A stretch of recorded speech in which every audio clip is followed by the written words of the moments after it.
YouTube is wrong on almost everything that matters. The reason is not malicious, though the reckless pursuit of money is partly to blame. The reason is a byproduct of how YouTube censors content. YouTube censorship is arbitrary and inscrutable. A video can be struck for in-community guidelines infringement, but YouTube will not tell you how or why it is wrong. You can appeal only once. We always use official government sources, but even then our appeals are rejected without further explanation. As a channel, this means you are very likely to be taken down without ever learning why. YouTube is international, and is owned by Google. The same Google that used to have the motto "Don't be evil," but dropped it for some reason. A brief moment of self-awareness maybe? Being international, the rules they play by are not local, they are the lowest global denominator. For health, this means they take their guidance from the WHO. Taking guidance from the WHO results in some strange outcomes. In the initial outbreak, the WHO held the Chinese line that the virus was not human-to-human transmittable. It was not permitted to publish content that indicated the truth. Later the WHO changed its guidance. Well after the outbreak was out of control. And with it, trudged along the ideologically crippled monster that is YouTube censorship. The outbreak spread widely, but in keeping with the WHO guidance, YouTube destroyed any channels that had information on antivirals. Lockdowns and vaccines were the only solution. As a result, countless infections which were treated with isolation, were not medically addressed with antiviral drugs. Denying medical treatment, for political reasons, is usually a poor choice for citizens. Antivirals are still not part of the recommended treatment pathways.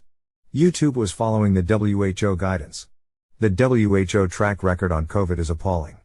Consequently, YouTube's censorship has been equally retarded.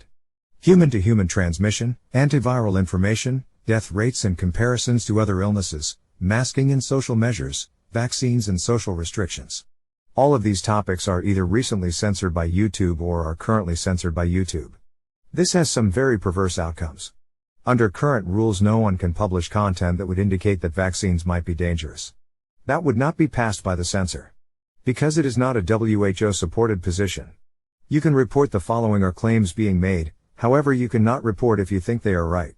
Finland, Sweden and Denmark stopped using Moderna vaccine in young males and claimed it was because of health concerns. 5 Canadian states stopped using AstraZeneca for first dose because of claimed health concerns. The UK has different vaccines for different age groups because of claimed health concerns. Israel keeps reporting on claimed health outcomes from using Pfizer, including being the first to track myocarditis in children. YouTube will not allow you to make any conclusions that there might be health concerns. You can report the actions of your governments, you just can't agree with your governments, that would be censored. The WHO and therefore YouTube has the position that these governments are wrong and are simply denying their citizens access to vital vaccines. If it does not match the WHO guidance, content will be removed. You might be wise to ask who controls the WHO. Don't worry though, this is definitely the direction to go to create healthy societies. Your acceptance of this situation is what enables it to persist. Your apathy is required, YouTube appreciates your cooperation. Be kind to each other. FTS